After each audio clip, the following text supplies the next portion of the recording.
আসসালামু আলাইকুম ওরহমতুল্লাহি ওবারাকাতু। প্রিয় শিক্ষার্থী বন্ধুরা, welcome to learn craft academy.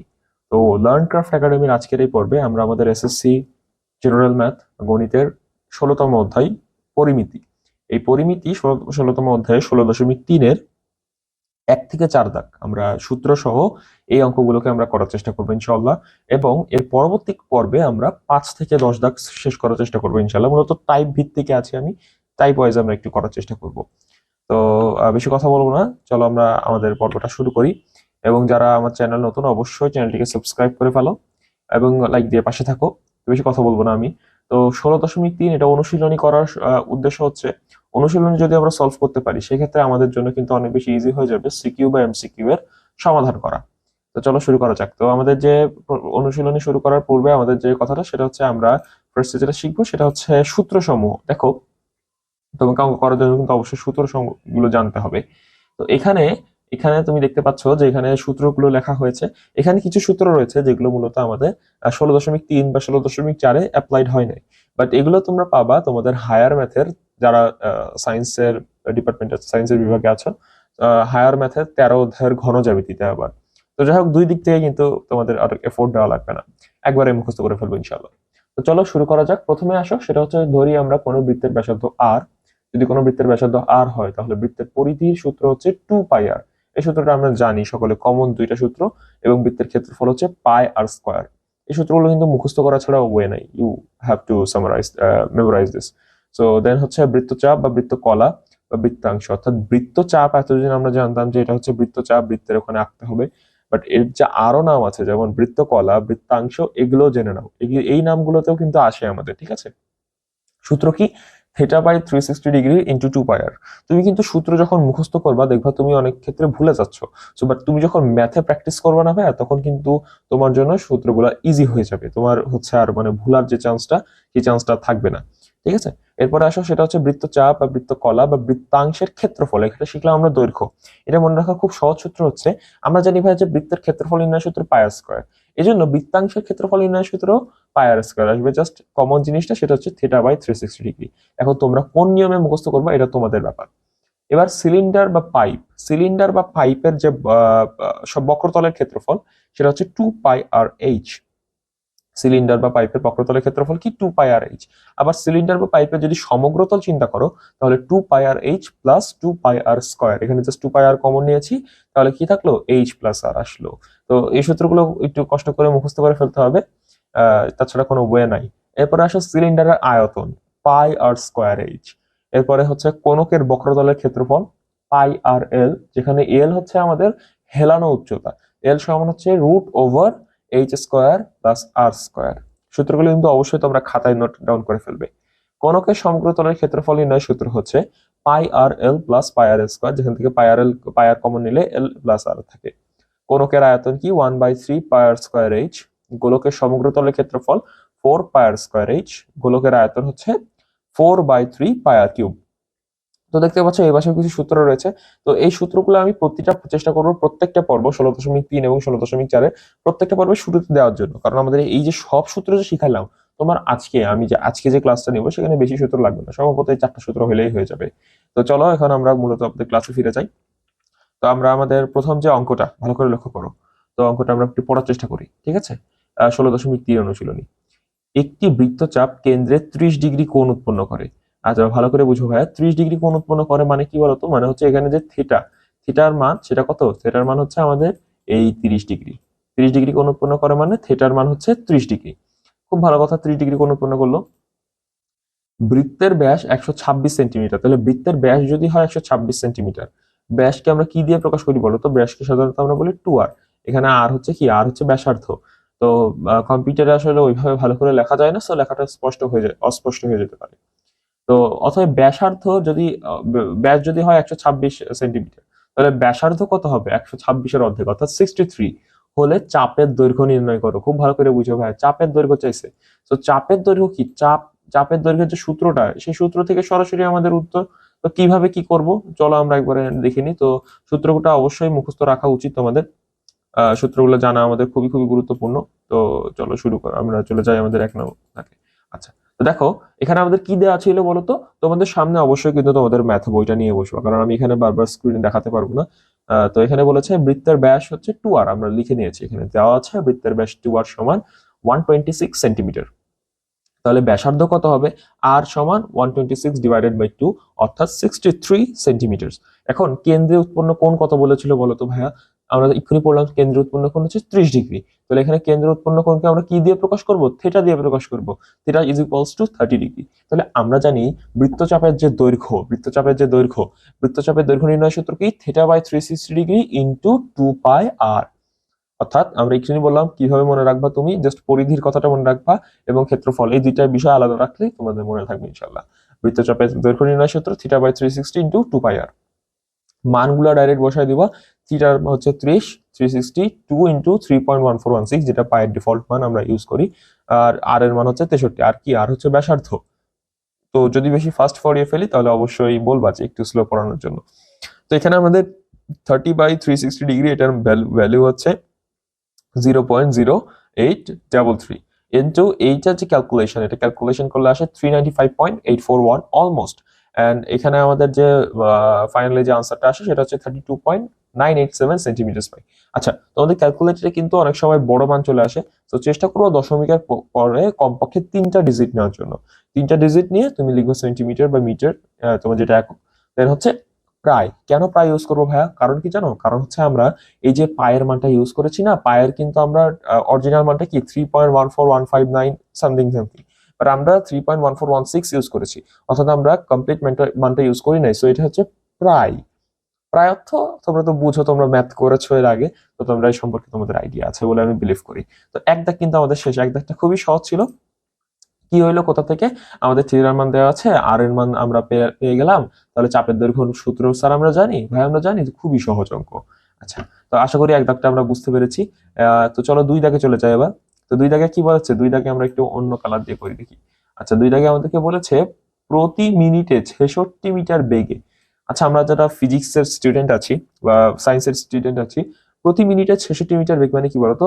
66 metre per minute, তাই না? Metre per minute 66 metre per minute, বা আমরা যদি এটাকে 60 দিয়ে ভাগ করি তাহলে যে ভ্যালুটা আসে এটা হচ্ছে মিটার পার সেকেন্ড।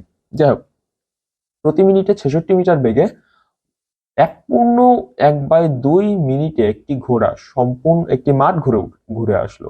ভালো করে আরেকবার পড়ি, এই অঙ্কটাকে অনেকে একটু জটিল করে ফেলো।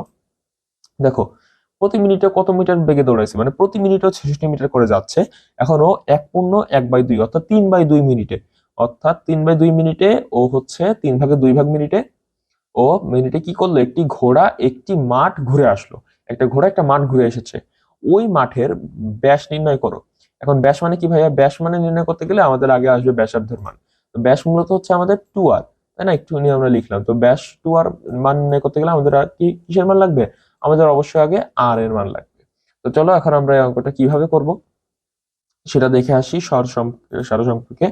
সংক্ষেপে তো এখানে আমাদের যে একটু ফুল স্ক্রিন করে ফেলি। তো এখানে হচ্ছে আমাদের এটা হচ্ছে 2 দাগ। দেখো, আমরা এখানে দেখলাম যে 1 মিনিটে ঘোড়াটা যাচ্ছে 66 মিটার। কেন? কারণ 66 মিটার কি বলেছে?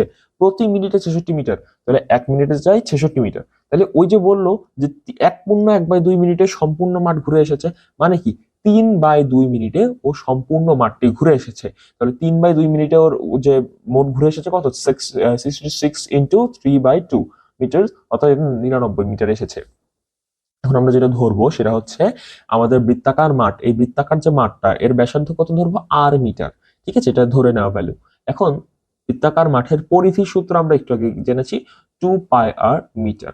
এখন সত্যটা কি ভাই? একটা জিনিস মনে রাখবা যে যখন একটা মাঠ ঘুরে আসছে সে, তখন কিন্তু তার ওইটা হচ্ছে তার পরিধি।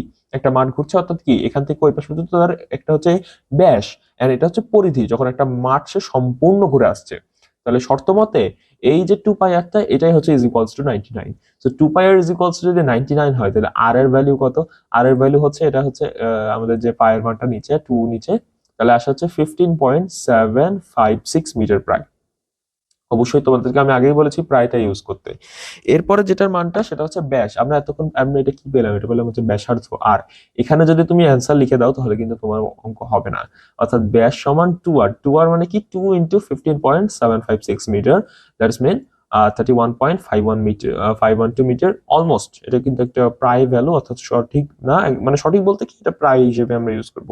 তোমাদের টেক্সট বইয়ের যে উত্তরপত্র সেখানে হয়তো বা কম বেশি করা হয়েছে, তো এটা দেখে ঘাবড়ে যাওয়ার কিছু নেই। এটা হচ্ছে আমাদের আনসার। তো আশা করি আমরা ম্যাথ বুঝতে পেরেছি। ম্যাথ যদি বুঝতে না পারো তাহলে সেটাকে নিজে নিজে অ্যানালাইসিস করার চেষ্টা করবো যে আসলে কি ছিল এখানে, কি হয়েছে, আমরা একটু নিজে নিজে বোঝার চেষ্টা করি। ঠিক আছে, তো এটাও কিন্তু একদমই সহজ একটা অঙ্ক ছিল। এরপরে আসো আমাদের যে 3 দাগ, আমরা কিন্তু ভিডিওটা অলমোস্ট হয়তো বা সর্বোচ্চ 15 থেকে 16 মিনিট হবে। তো 15 থেকে 16 মিনিটে আমরা বেশ অনেকগুলো অঙ্কই আমরা জেনে নিচ্ছি। একটি বৃত্তাংশের ক্ষেত্রফল 77 বর্গমিটার। আচ্ছা, আমরা কি বলেছি? বৃত্তাংশ, বৃত্তচাপ, বৃত্তকলা, তিনটা একই জিনিস। বৃত্তাংশ, বৃত্তচাপ, বৃত্তকলা। তো এগুলো দেখে ঘাবড়ানোর কিছু নাই। ক্ষেত্রফল কত বলেছে? 77 বর্গমিটার। এখন আমরা তো বৃত্তাংশের ক্ষেত্রফলের সূত্র জানি না আমরা ক্ষেত্রফলের সূত্র? θ/360 ইন্টু পাই আর স্কয়ার। এই সূত্রটা আমরা সকলে জানি। না হলে তোমরা ভিডিও শুরুতে আবার সেই সূত্রটা কষ্ট করে দেখিয়ে এসো। এবং বৃত্তের ব্যাসার্ধ 21 মিটার। বৃত্তের ব্যাসার্ধ কত? 21 মিটার। আর এর ভ্যালু দিয়ে দিয়েছে। বৃত্তচাপটি কেন্দ্রে যে কোণ উৎপন্ন করে তা নির্ণয় করো। অর্থাৎ এইখানে আমাদের সরাসরি সূত্র থেকে আমরা এটা সলভ করতে পারবো। কি বললো? এখানে আমাদেরকে মূলত বলেছে যে এখানে ক্ষেত্রফল আমাদের 77 বর্গমিটার, বৃত্তের ব্যাসার্ধ হচ্ছে আর। তো বৃত্তের ব্যাসার্ধ আর সমান কত? বৃত্তের ব্যাসার্ধ আর সমান হচ্ছে 21 মিটার। এন্ড বৃত্তচাপটি কেন্দ্রে যে কোণ উৎপন্ন করে, অর্থাৎ এখানে আমাদের চাইছে হচ্ছে থিটার মান। তো থিটার মান আমরা সকলে বের করতে পারবো না? সকলে পারবো। তো চলো আমরা চেষ্টা করি থিটার মানটা বের করার। তো এখানে আমরা চলে যাচ্ছি আমার এতে। ওকে, তো এখানে দেখো, তো আমাদের এখানে কি দেয়া আছে বলতো? দেয়া আছে আমাদের বৃত্তের ব্যাসার্ধ আর, যেটা আমরা ধরি বৃত্তের ব্যাসার্ধ আর সমান 21 মিটার। ঠিক আছে, বৃত্তাংশের ক্ষেত্রফলও দেয়া আছে 77 বর্গমিটার। এখন কথা হচ্ছে আমাদের কিন্তু ম্যাথের যে ম্যাথ মুখস্থ, আমরা যেটা বলি যে ম্যাথকে মুখস্থ করবা। কি মুখস্থ করবা? ম্যাথের রুল মুখস্থ করবা। তো ম্যাথটা তুমি কোন নিয়মে করবা সেটা তোমার মুখস্থ করা ইম্পর্টেন্ট। এটা ইম্পর্টেন্ট না যে তুমি ম্যাথটা মুখস্থ করে যাবা। ঠিক আছে, তো বৃত্তাংশের ক্ষেত্রফল কত বলেছে? 77 বর্গমিটার। তাহলে আমরা জানি বৃত্তাংশের ক্ষেত্রফল সূত্র সমান হচ্ছে θ/360 ইন্টু পাই আর স্কয়ার। আমার লেখাটা একটু বিচ্ছিরি, সো এটা নিয়ে ডোন্ট মাইন্ড। সো শর্ত মতে কি θ/360 ইন্টু পাই আর স্কয়ার ইজ ইকুয়ালস টু 77। যেহেতু আমাদেরকে বলে দিয়েছে বৃত্তাংশের ক্ষেত্রফল, তোমরা তো বুঝোই। এখান থেকে আমরা ডাইরেক্টলি থিটার মানটাই ক্যালকুলেট করেছি। যেমন এখানে অবশ্যই একটা জিনিস মনে রাখবো যে এখানে থিটা ডিগ্রি দেওয়া দরকার নেই, কারণ ডিগ্রি ডিগ্রি কেটে যায়। বাট ডিগ্রি যদি তুমি দুইটা একটা রেখে দাও তাহলে কিন্তু কাটে না। সো এখান থেকে দেখো 77 into 360 degree divided by 3.1416 into 21 square. So তোমার আলটিমেটলি ভ্যালুটা এখান থেকে এখানে এটা আসে theta is equals to 20.008 degree. প্রায়, অবশ্যই প্রায় ইউজ করতে হচ্ছে আমাদের প্রত্যেকটা ম্যাথে। সো এটাও আমাদের শেষ হয়ে গেল। একদম প্রথম দিকে তো খুব সহজ সহজ জিনিসই দেয়, এরপরে যায় আমাদের মূলত ভয়টা লাগে। তবে ভয় পাওয়ার কিছু নেই, এগুলো অঙ্ক আসলে খুবই সহজ। তো আশা করি আমরা এই অঙ্কটা বুঝতে পেরেছি। তো এরপরে আসো আমাদের যে পরবর্তী 4 দাগ। দেখো খুব সহজ সহজ অঙ্ক আমাদের জন্য আমাদের টেক্সট বুক গুলো দিয়েছে। ঠিক আছে, তো এখানে আমাদের 4 দাগটা কি বলেছে? 4 দাগ বলেছে একটি বৃত্তের ব্যাসার্ধ 14 সেন্টিমিটার। আচ্ছা, আর এর মানটা এবার কিন্তু দিয়ে দিয়েছে। এবং বৃত্তচাপ কেন্দ্রে 75 ডিগ্রি কোণ উৎপন্ন করে। অর্থাৎ 75 ডিগ্রি কোণ উৎপন্ন করে মানে কি? আমাদের এখানে থিটার মান হচ্ছে 75 ডিগ্রি।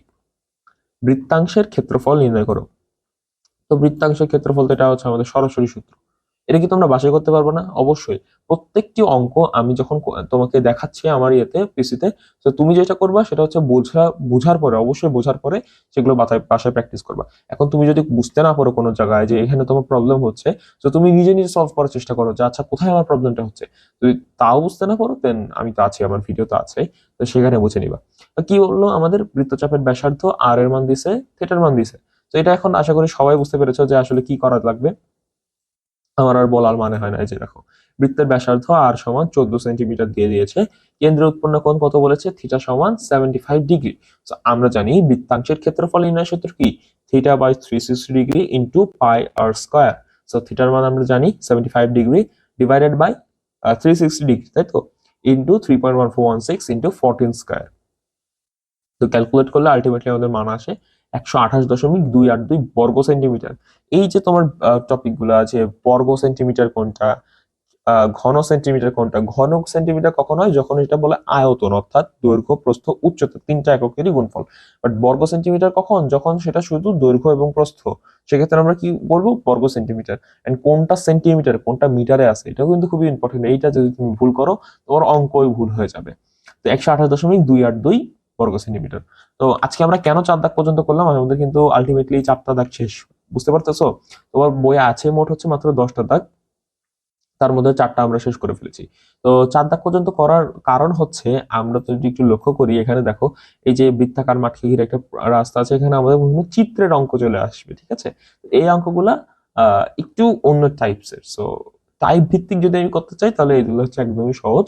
এগুলো সাধারণত আমাদের এমসিকিউ তে পড়ে, অথবা তোমাদের শর্ট কোয়েশ্চেন পড়ে, তোমাদের সেই শর্ট কোয়েশ্চেনে থাকতে পারে, ঠিক আছে? তবে হ্যাঁ, সিকিউ তে পড়ে, সিকিউ তে না পড়ার মতো কোনো অঙ্ক না। এন্ড এর পরবর্তী ক্লাসে আমরা ইনশাল্লাহ এই যে 5, 6, 7, 8, 9, 10 সব একসাথে শেষ করে দিব। পরবর্তী ক্লাসটা হয়তো বা একটু লম্বা হতে পারে বা দীর্ঘায়িত হতে পারে। তো আজকের ক্লাসটা এই পর্যন্তই ছিল। সবাইকে ধন্যবাদ এবং আসসালামু আলাইকুম। যদি ক্লাসটি ভালো লেগে থাকে, তবে অবশ্যই আমার এই চ্যানেলটিকে সাবস্ক্রাইব করে ফেলো। সকলকে আবারও ধন্যবাদ। আসসালামু আলাইকুম।